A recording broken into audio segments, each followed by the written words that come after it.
Good morning all of you, welcome back once again. आप सभी का एक बार फिर से स्वागत है अपनी इस ऑनलाइन क्लास में। बच्चों, अंतिम क्लास में अपनी बात कर रहे थे लेसन नंबर 13 की, जिसके अंतर्गत हमने लेसन के बीच में बनने वाले क्वेश्चंस, वो थ्योरेटिकल बेस भी थे, कुछ महत्वपूर्ण इफेक्ट को भी हमने समझा था और उसके बीच में बनने वाले कुछ न्यूमेरिकल्स को भी हमने समझा था। आज अपनी बात करने वाले हैं इसी लेसन नंबर 13 के एग्जाम्पल्स की। तो पहली बात तो ये कि हमें कौन कौन से एग्जाम्पल पढ़ने हैं। बच्चों, हमें इस लेसन के जितने भी एग्जाम्पल हैं वो सारे ही पढ़ने हैं। इस लेसन में से निश्चित रूप से 2 नंबर का न्यूमेरिकल अपने मेन एग्जाम में आने वाला है। हर साल आया भी है और इस साल भी आएगा। हालांकि इस बार संभावना है कि 2 एग्जाम्पल फंस जाएं, 2 न्यूमेरिकल आ जाएं 1-1 नंबर के, क्योंकि इस बार जो 56 में से 40 नंबर का जो मार्क्स का वेटेज है वो 1-1 नंबर का ही रहने वाला है। तो हो सकता है कि यहाँ से 1.5 नंबर का 1 न्यूमेरिकल आ जाए या फिर 1-1 नंबर के 2 न्यूमेरिकल आ जाए। कोई भी प्रबल संभावना बन सकती है। तो हमें इसके जितने भी एग्जाम्पल है वो सारे ही पढ़ने हैं। तो आज अपने शुरुआत करेंगे एग्जाम्पल नंबर 1 से। और पहला एग्जाम्पल आप अपनी बुक को ओपन कीजिए, उसमें देखिए कि एग्जाम्पल में क्या दे रखा है और आप उसको कैसे सोल्व कर सकते हो। तो बात कर लेते हैं आज के पहले एग्जाम्पल की। तो बच्चों, पहला एग्जाम्पल आपके सामने ये है कि लोहे का एक नाभिक है, उसका द्रव्यमान 55.85 यू है। यू का मतलब होगा बच्चों AMU है, द्रव्यमान मात्रक दे रखा है, ठीक है, परमाणु द्रव्यमान मात्रक। और उसका जो परमाणु संख्या है, द्रव्यमान संख्या इसकी द्रव्यमान संख्या है वो 56 है। ए का मान 56 है और द्रव्यमान है वो 55.85 AMU है। तो नाभिक का घनत्व आपको ज्ञात करना है। नाभिक का घनत्व वैसे तो एक अचर राशि होता है, हमने देखा था ऑफलाइन क्लास के अंतर्गत, नोट्स में मैंने लिखा है कि सिद्ध कीजिए कि नाभिक का घनत्व एक अचर राशि होता है। लेकिन हमें यहाँ से नाभिक का घनत्व ज्ञात भी करना है। तो बच्चों, जो भी घनत्व होता है, घनत्व रो बराबर क्या होता है, द्रव्यमान बटे आयतन होता है। नाभिक का द्रव्यमान बटे में उस नाभिक का क्या हो जाता है, आयतन। ये सूत्र आपको काम में लेना है। तो आप नाभिक का द्रव्यमान देखोगे, नाभिक का द्रव्यमान आपको दिया हुआ है, देखना क्या है, दिया हुआ है, आयतन नहीं दे रखा। आयतन नाभिक एक गोलाकार आकृति होता है, गोले का आयतन का सूत्र लगाओ, वैल्यू निकल के आ जाएगी। तो पहले अपने m की बात करते हैं। m का मान कितना है, m का मान 55.85 यू है। लेकिन इसको आप कन्वर्ट करो किलोग्राम में, तो भाई 1 यू या 1 AMU का मान किलोग्राम में कितना होता है, 1.66 10⁻⁻27 किलोग्राम होता है। तो इसको आप, तो फिर 1 AMU का मान इतना, तो 55.85 का गुणा में 5585, तो 5585 1.66 और यहाँ से 10⁻⁻27 ये आपका किलोग्राम में बन जाएगा। तो यहाँ से यदि आप गुणा भाग करते हो प्यारे बच्चों, तो ये वैल्यू आ जाती है 9.27 10⁻⁻26 किलोग्राम आ जाता है। ये m का मान निकल के आ गया, ठीक है। ये किसका मान आया, ये बच्चों m का मान आ गया। अब हमें देखना है आयतन। आयतन का सूत्र क्या होता है, आयतन गोलाकार आकृति होता है नाभिक, तो गोले का आयतन होता है 4/3 पाई r क्यूब। लेकिन r का मान कितना, r का मान होता है r0 a की घात 1/3, घात 3 लगाओगे तो बन जाएगा r0 की घात 3 इंटू a, ठीक है, ओके। तो v का मान कितना आएगा 4/3, पाई का मान 22/7 या 3.14, r0 का मान, r0 एक नियतांक होता है जिसका मान 1.2 10 की घात -15 हो गया। क्यूब करना है जी, इसके ऊपर घात लगा दो 3 और a का मान बच्चों आपको दे रखा है कितना, 56 दे रखा है। अब इसको गुणा भाग करना है, वो आपकी जिम्मेवारी बनती है। गुणा भाग करोगे तो बच्चों v का मान निकल के आ जाएगा 4051 10⁻⁻43 आयतन है। तो बच्चों ये मीटर क्यूब में मान निकल के आएगा, ये आपका आयतन बनेगा। गुणा भाग आपको अच्छे से आना चाहिए, ओके। अब अपने क्या करेंगे, घनत्व ज्ञात करेंगे। तो घनत्व बराबर क्या होता है, द्रव्यमान बटे आयतन होता है। द्रव्यमान का मान कितना है जी, ये रहा द्रव्यमान 9.27 10⁻⁻26 बटे में आयतन कितना है, ये रहा आयतन 4051 10⁻⁻43। अब बच्चों आप इसको गुणा भाग कर लो तो मान निकल के आ जाएगा 2.29 10⁻17 और द्रव्यमान, इसका मात्रा क्या बनेगा, द्रव्यमान का किलोग्राम बटे में आयतन का मीटर क्यूब, तो ये बन जाएगा किलोग्राम प्रति मीटर क्यूब।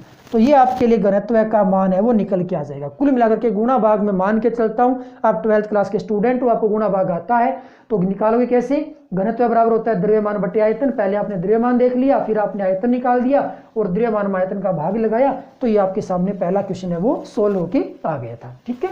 आइए अब अपनी बात कर लेते हैं एग्जाम्पल नंबर 2 की। आइए बच्चों, अपने पास क्वेश्चन नंबर 2 और ये क्वेश्चन नंबर 3। क्वेश्चन नंबर 2 बहुत आसान सा क्वेश्चन है, इसलिए मैंने दोनों को एक साथ इंक्लूड कर लिया है। 1 ग्राम पदार्थ की ऊर्जा आपको बतानी है। कितना पदार्थ? 1 ग्राम पदार्थ। ऊर्जा हम निकालना जानते हैं।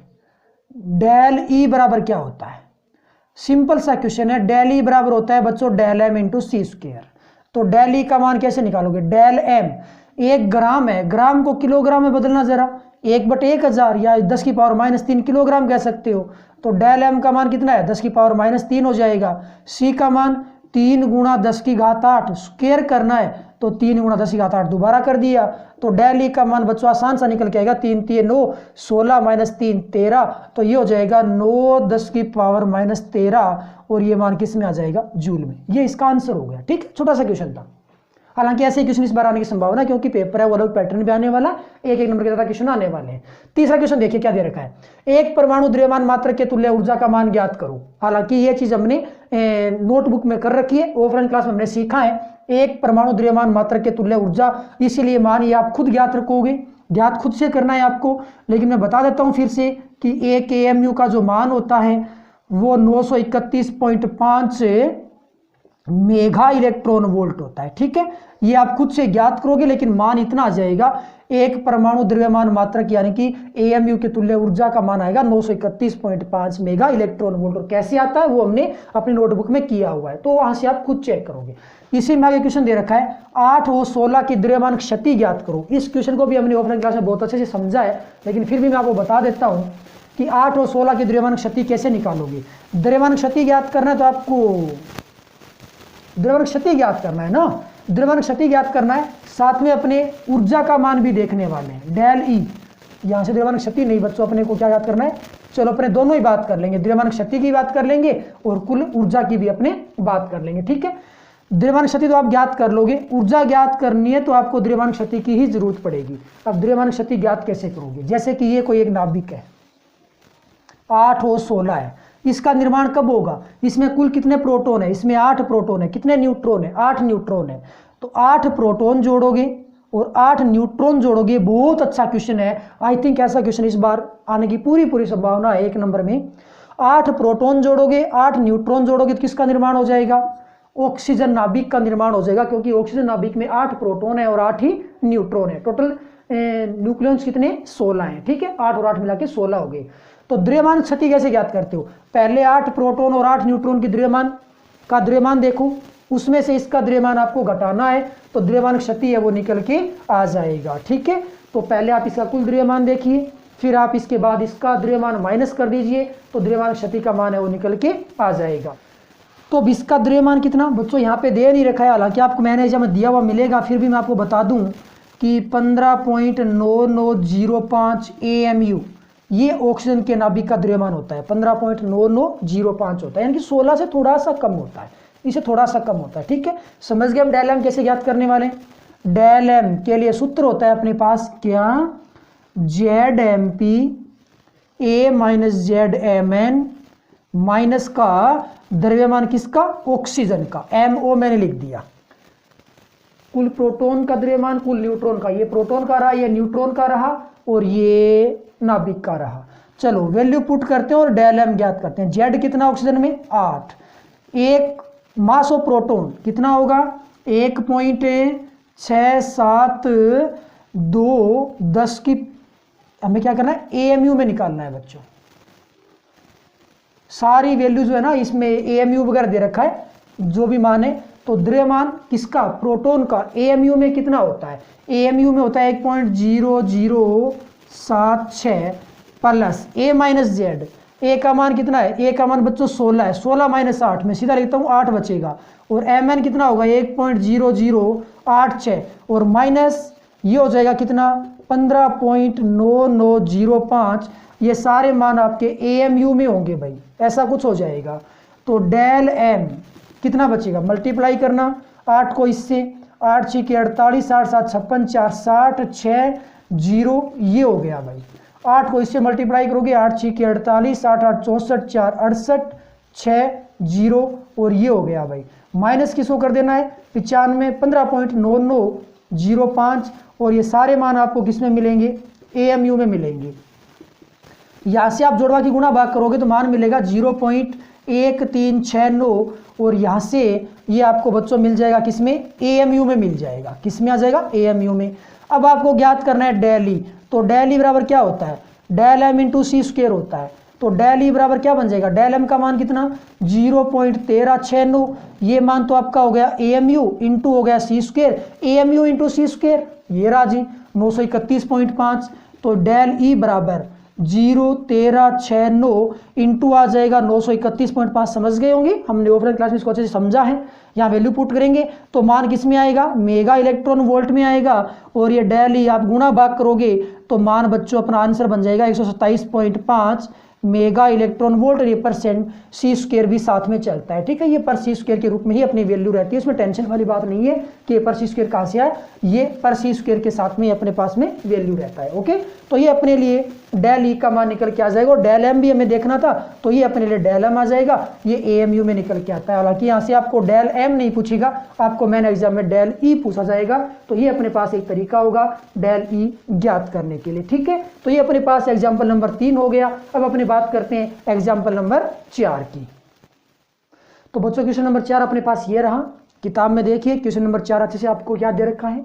क्वेश्चन नंबर 4 ये कहता है कि 92 यूरेनियम 238 एक नाभिक है, उसकी अर्धायु का मान 4.5 वर्ष है, यानी कि अर्धायु कैपिटल टी का मान कितना है 4.5 वर्ष है। तो आपको 1 ग्राम नमूने की एक्टिवता देखनी है। द्रव्यमान कितना 1 ग्राम, 1 ग्राम को आप किलोग्राम में कन्वर्ट करोगे, यानी कि 1000 का भाग लगा दोगे तो 10⁻³ किलोग्राम बन जाएगा, ठीक है।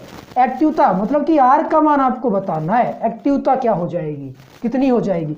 बच्चों आर का सूत्र पता है क्या होता है, आर का सूत्र होता है लैम्डा एन। कैसे होता है, रदरफोर्ड-सोडी नियम से होता है।